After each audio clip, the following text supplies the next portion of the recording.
आज मैं हूं जिसकी वजह से ये national cyber crime investigation agency की कहानियां मंजर आम पर आई। सादुर रहमान डक्की भाई,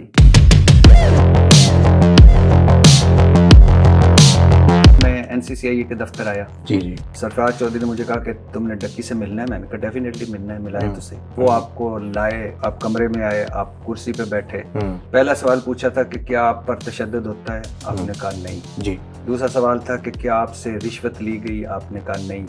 तीसरा सवाल है कि आप इधर ठीक हैं? आपने कहा मैं कंफर्टेबल हूँ। और फिर सरफराज चौधरी ने कहा कि मैं तो बेटा आपको तलकीन ही करता हूँ, नेक इंसान बनो। क्यों नहीं उस वक्त मुझे बताया था आपने कि आप पे तशद्दुद भी होता है, आपसे पैसे भी लिए जा चुके हैं, आपकी और आपकी फैमिली एक टॉर्चर से गुजर रही है।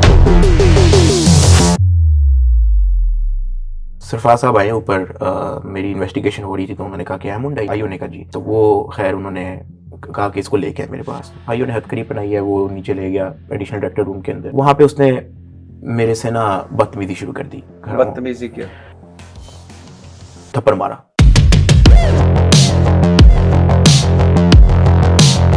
डॉक्टर उमर आदिल वो बता रहे थे कि आपको कई बार उनके सामने नंगा करके मारा जाता था। हुआ है।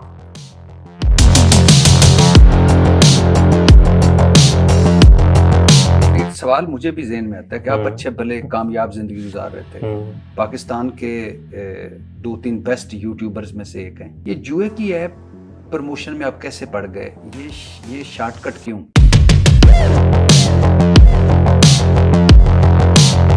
एक जुए की ऐप जिसको आप समझते हैं कि ये बहुत बुरी है, वो आपकी सबसे बड़ी जो लीग है PSL जो मुल्की लीग है उसकी स्पॉन्सर है। वसीम अकरम साहब की तस्वीरें हैं वहाँ लगती हैं और हर कोई इस्तेमाल कर रहा है। तो वाई ओनली डक्की भाई? जरा हवालात का तो नक्शा खींचें। हवालात का जो सेल का जो वो है ना, दरवाजा कह लें लोहे का, उसके बिल्कुल सामने कूड़े का ढेर है। क्या वजह है कि आप एक बड़े यूट्यूबर हैं, लाखों लोग आपको सुनते हैं, इतने जानने वाले होते हैं, कोई मदद के लिए नहीं आया आपकी?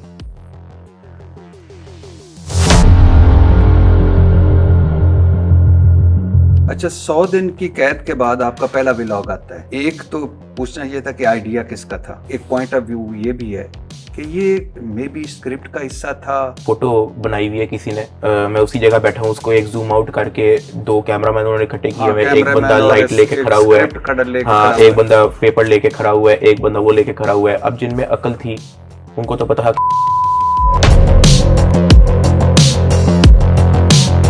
उमर आदिल ने एक बार ये भी कहा कि जब डक्की आपको बता रहा था कि बिल्कुल अच्छा सलूक है, मुझे बड़ा अच्छा तरीके से रखा हुआ है, ठीक हो रहा है, सारा हो रहा है, तो उस वक्त अगर आप उसकी कमीज उठाते तो वो बैंगन की तरह होती। उमर आदिल साहब ने जब मैं आया, वो तेल शेल लगाया था। हाँ, उमर आदिल ने पॉलीफैक्स लगाई थी और वैसलीन लगाई थी मेरी कमर पे। बिग ब्रदर कौन है वैसे? ये इरशाद भाई जानते हैं आप बिग ब्रदर? बड़ा भाई। 1-2 जगह पे तो आप गए भी ना? जी, उन्होंने बड़े बड़े महलनुमा घर में बुलाया था। बिल्कुल। तो उन्होंने कहा कि आप किस तरह एक्सपेक्ट कर रहे हो कि कैसे आप अपना केस हल करवाओगे? मैंने कहा जो लीगल चैनल के थ्रू करवा लेंगे। तो उन्होंने कहा कि आपका दिमाग ठीक है, इस तरह आप हल करवाओगे? आप को नहीं पता ये किस तरह का मामला है, आपको नहीं पता ये कहाँ तक गया है मामला। उन्होंने ना ये इशारा दिया कि ये मामला जो है ना, ये ऊपर वाली जो अथॉरिटीज, पता नहीं किन किन के पास जाके लगा रहा है ये मामला। तो ये वो ना उनकी तरफ से इंस्ट्रक्शन आई है कि साद को तुम दो, ये उनके वर्ड्स थे। $3,26,420 अपने अकाउंट में ट्रांसफर करवा लिए। वो भी अभी तक उधर ही हैं सारे। वो बेल हो तो आप जेल में ही थे? जेल में। तो आपको किसने खबर सुनाई? उधर ही इंचार्ज थे, उन्होंने सबसे पहले आके खबर दी मुझे, वो उसने आके मुझे बताया है। और कैसा फील हो? रो पड़ा हमें, मैं उसको गले लग गया लंबा। जब आप जेल से बाहर निकले, आगे कौन लेने आया था? भाई लेने आया था। जब मैं जेल से बाहर निकला, ये भी चुप था, मैं भी चुप था। जैसे ही गेट के बाहर से निकले हैं, हमने एक दूसरे की तरफ देखा है, हमने ऐसे मतलब चीखें मारी हैं गाड़ी के अंदर कि मतलब भाई साहब क्या हो गया भाई।